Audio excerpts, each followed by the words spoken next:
General শিক্ষিত ভাই এক বছরের মধ্যে ইসলামের বেসিক 6টা সাবজেক্ট যেমন এখন আমি যে মাঠে বসে আছি আপনাদের সাথে কথা বলছি, আজকে থেকে 20 বছর আগে আমি এই মাঠে খেলাধুলা করতাম। কথা বুঝতে পারছেন? বিশ্বাস করলেন না? আজকে থেকে 20 বছর আগে আমি এই মাঠে খেলাধুলা করেছি। এমনকি একদিন আমার বাবা আমাকে বলেছিলেন, এবং আমি খেলাধুলা খুব পছন্দ করতাম, এবং আপনারা জানেন যে আমি খেলাধুলার সাথে ছিলাম, অনেক দূর পর্যন্ত খেলেছি আলহামদুলিল্লাহ। তো আমার বাবা আমাকে বলছিলেন যে খেলাধুলা করতে যেতে ইচ্ছা করছে। আমি বললাম যে হ্যাঁ। আমার মনে আছে যে ওই যে ছেলেগুলো যেখানে দাঁড়িয়ে আছে ওই জায়গাটাতে আমি খেলছিলাম। আমার ব্যাচমেট যারা আছেন এখানে উপস্থিত হয়তো তারা জানবেন ক্রিকেট, অবশ্যই ক্রিকেট খেললে আমি ব্যাটিং করতাম, বোলিং করতাম, ব্যাটিং করেই পালাতাম, ফিল্ডিং করতাম, এত খাটনির মধ্যে নাই। তো খেলতে খেলতে শুনলাম বাসায় আমার বাবা মারা গেছেন। আমার বাবা আর মা এখানেই থাকতেন, ঠিক এই বাজারের সামনের বাসায়। এখানে আমার শৈশবটা কেটেছে। আমি আপনাদের এখানে পুলিশ একাডেমি শিশু শিক্ষালয় একটা স্কুল ছিল, এখন আছে কিনা আমি ঠিক জানি না। সেই স্কুলে আমি ক্লাস 1 ক্লাস 2 পর্যন্ত পড়েছিলাম, এবং সে সময় রাজশাহী ডিভিশনে একটা বিতর্ক প্রতিযোগিতা হয়েছিল। আমার মনে আছে যতটুকু, তখন আমার বয়স অনেক কম, 6 থেকে 7 বছর হবে হয়তো বা। আমার মনে আছে আমি ডিভিশন বিতর্ক প্রতিযোগিতা এবং আবৃত্তি প্রতিযোগিতা ফার্স্ট হয়েছিলাম, এটা মনে আছে। এরপরে আমি সর্দার সরকারি পাইলট স্কুল উচ্চ বিদ্যালয়ে পড়েছি 1 বছর। অনেকেই জানেন আমার শৈশবটার অনেকটা স্মৃতি এখানে জড়িত আছে। আর আজকে তাকবীরের কি লিখন যে সেই মাঠে বসে আমি আপনাদের সামনে দিনের ওয়াজ করছি। আল্লাহ পাক কিভাবে মানুষের তাকদীর লিখে রাখেন। হয়তো সেদিন আল্লাহ পাক আসমানের উপর থেকে দেখছিলেন এই ছেলেটা যেখানে খেলছে আর 20টা বছর পর সেখানে ওয়াজ করবে, তাই না? আল্লাহ পাক সব জানতেন না? দেখুন আমরা এখানে যারা উপস্থিত আছি, আমরা দোয়া করে আল্লাহ পাক সবাইকে জান্নাত দান করুন। আমরা যারা উপস্থিত আছি জান্নাতে যদি যাই ইনশাআল্লাহ, জান্নাতে যাওয়ার 1 কোটি বছর পরে আমরা কি করব আল্লাহ পাক এখনই সেটা জানেন, জানেন না? আবার আল্লাহ না করুক কেউ যদি জাহান্নামে যায়, জাহান্নামে যাওয়ার 1 কোটি বছর পর সে কি শাস্তি ভোগ করবে আল্লাহ পাক এখনই সেটা জানেন। আল্লাহ রাব্বুল আলামিন এই সময়ের ঊর্ধ্বে, এটাই বলে আমরা আল্লাহু আকবার। আরো ঘটনা আছে, বলতে গেলে আজকে ওয়াদের সময় শেষ হয়ে যাবে। আমার পাশে ওস্তাদকে দেখছেন, এই যে ছোট ছেলেটা তেলাওয়াত করে গেল কোরআন, তার চেয়েও ছোট বয়স আমার, তখন 7 থেকে 8 বছর হবে। আমার কোরআনের হাতে খড়ি হয়েছে ওস্তাদ নজরুলের কাছে, এটা আপনারা অনেকে জানেন। আলহামদুলিল্লাহ আমি এখনো খুশি যে আলহামদুলিল্লাহ হুজুর এখন অনেক স্টুডেন্ট পড়ান মাশাআল্লাহ, এবং অনেকে তার স্টুডেন্ট আছেন এখানে। আমার কোরআনের হাতে খড়ি হয়েছে এখানে। এবং এরপরে আমার বাবা ইন্তেকাল করার পর আমরা চলে যাই এখান থেকে, সেখানে গিয়ে আমরা রংপুরে থাকা শুরু করি। এখন আমি ঢাকার বাসিন্দা, তাকদীর পড়ছি কিভাবে। এরপরে আরো অনেক পড়াশোনা করতে হয়েছে, মাদ্রাসার সাবজেক্টগুলো পড়তে হয়েছে, ইউনিভার্সিটিজ কভার করতে হয়েছে। বিগত প্রায় 10 বছর থেকে আমি মোটামুটিভাবে 14 থেকে 15 জন ওস্তাদ কাছে পড়েছি, 14 থেকে 15 জন। এই যে পড়ার পর আমি মনে করছি যে আমি ইসলামের কিছু জানি না। আমার কাছে এখন মনে হয় ইসলামের জ্ঞান এত গভীর, যার মধ্যে কেবল ডুব দিয়েছি আমি, কোনো মণিমুক্তাও তুলতে পারি নাই। আমি কিভাবে আপনাদেরকে মণিমুক্তা দিব?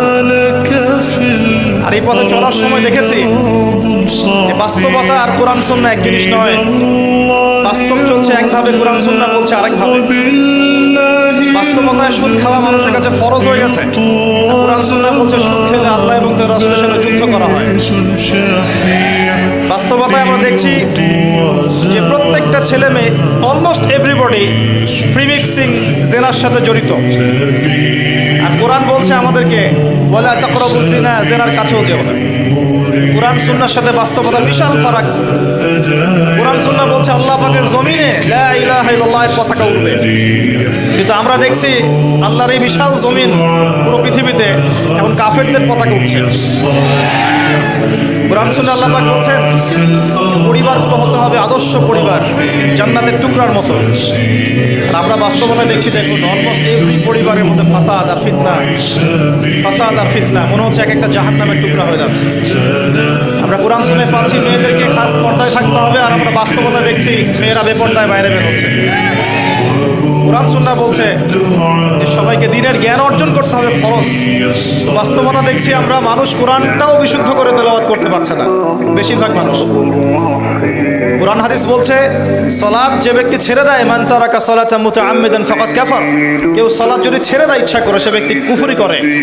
বাস্তবতা দেখছি 90% মুসলিমের দেশে বেশিরভাগ মুসলিম নামাজ পড়ে না।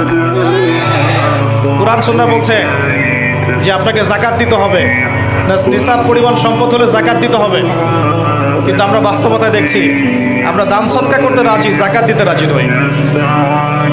অনেক ফারাক। আমি চিন্তা শিখলাম যে দুনিয়া আর কোরআন সুন্নাহ একভাবে চলছে না। কোরআন এবং সুন্নাহ আমাদেরকে বলছে কোরআন সুন্নাহকে হাতে নিয়ে আমরা প্রায় 1250 বছর এই বিশ্বটাকে শাসন করেছিলাম, আর আজকে বিগত 200 থেকে 300 বছর আমরা দেখছি আমরা শাসিত। মানুষ আমাদেরকে উঠতে বললে উঠি, বসতে বললে আল্লাহ পাক সুদকে হারাম করেছেন। সারা বিশ্বে এখন সুদভিত্তিক ব্যাংকিং সিস্টেম চলছে, সবখানে সুদী এনজিও চলছে। আল্লাহ পাক কোরআন সুন্নাহয় বলছেন মুহাম্মাদুর রাসূলুল্লাহ, মুহাম্মদ সাল্লাল্লাহু আলাইহি ওয়াসাল্লাম সর্বশেষ রাসূল। আমরা দেখছি সমাজে এমন মানুষও বের হয়েছে বলছে মুহাম্মদ সাল্লাল্লাহু আলাইহি ওয়াসাল্লাম শেষ নবী নন, আরো নবী আসতে পারে। আছেন এমন মানুষ? কত পার্থক্য কোরআন এবং সুন্নাহর সাথে বাস্তবতার। এটা এই কোরআন সুন্নাহর জ্ঞানে ডুব না দিলে আপনি বুঝতে পারবেন কত ফিতনা। আল্লাহ পাক বলেন ওয়া'তাসিমু বিহাবলিল্লাহি জামিআ, তোমরা একত্রিত থাকো, আল্লাহর রজ্জুটাকে শক্ত করে ধরো, ঐক্যবদ্ধ থাকো। বাস্তবে দেখছি ঐক্যের বালাই নাই, আমাদের ঐক্যের কোনো বালাই নাই। আমরা নিজেদের মধ্যেই, নিজেদের ঘরানার মধ্যেই শত শত দলে বিভক্ত হয়ে গেছে, আমরা শক্তি হারিয়ে গেছে। তরুণ প্রজন্ম, আমরা বিকেলে ক্যাডেট কলেজে গিয়েছিলাম, আলহামদুলিল্লাহ একটা প্রসঙ্গ মিস করেছি, একটু বলে নিই পরে বলে যাব। আপনাদের প্রতি আমার রিকোয়েস্ট আছে, আমি আপনাদের সন্তান, এখানে আমি শৈশব কাটিয়েছি, আপনাদের প্রতি আমার হক আছে, ঠিক যেমন আমার প্রতি আপনাদের হক আছে। একটা কথা মাঝখানে ভুলে গেছে, আমার মাও এখানে পড়াশোনা করেছে। এই যে কলেজের মাঠে আমি লেকচার দিচ্ছি, এই কলেজ থেকে আমার মা ডিগ্রি পাস করেছে। অনেক স্মৃতি আছে। যাই হোক, আমি আপনাদের কাছে প্রত্যাশা করি যে আমরা চাই সারদাতে একটা উন্নত মানের যুগোপযোগী একটা মাদ্রাসা করতে। আপনারা সহযোগিতা করবেন? যদি আপনারা শ্রম দিয়ে, অর্থ দিয়ে, জায়গা দিয়ে, পরামর্শ দিয়ে সহযোগিতা করেন, আমার খুব ইচ্ছা আমি আমার ওস্তাদকে একটা মাদ্রাসা করে দেবো ইনশাআল্লাহ। আমার পক্ষে তো চালানো সম্ভব না, কারণ আমি ব্যস্ত থাকি। আমার জীবনটা মুসাফিরের মতো, আজকে এখানে কালকে ওখানে। এখন এখানে বসে আছি, রাত 10টায় সময় দেওয়া আছে চাঁপাইনবাবগঞ্জ। এগুলো তো মানুষ বোঝে না। আর আপনাদেরকে কষ্ট দিয়ে তাদের মন রক্ষা করতে পারছি না, তাদেরকে কষ্ট দিয়ে আপনাদের মন রক্ষা করতে পারছি। মানুষ বোঝে না যে আমরা কত কষ্টের উপর থাকি। এই পথটা এত সহজ নয়। আমি নভেম্বর মাসে বাসা থেকে বের হয়েছি, এর মধ্যে কয়েকবার হয়তো বাসা যাওয়ার সুযোগ হয়েছে। এখন পর্যন্ত রাস্তাতেই সময় কাটছে, আজকে এখানে তো কালকে ওখানে, আবার আজকে রাত্রে চলে যেতে হবে ঢাকা, কালকে গাজীপুর প্রোগ্রাম। এভাবে চলবে মার্চ মাস পর্যন্ত। রমজান মাস আসলে আমি রিল্যাক্স, রমজান আসলে আমি শুকুর গুজার করি, আলহামদুলিল্লাহ রমজান আসছে, এখন বাসায় থাকতে পারবো।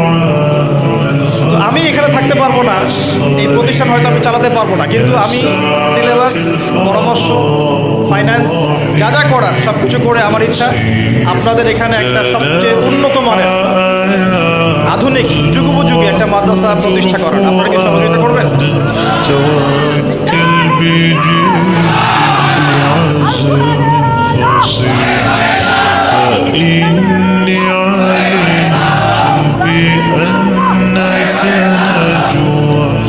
আর আমি গতানুগতিক যে চিরায়ত সিস্টেম এর বাইরে চিন্তা করতে চাই। যেমন আমরা শুধু এককেন্দ্রিক শিক্ষা শিখবো না, আমাদেরকে জেনারেল এবং ইসলামিক শিক্ষা সমন্বয় করতে হবে।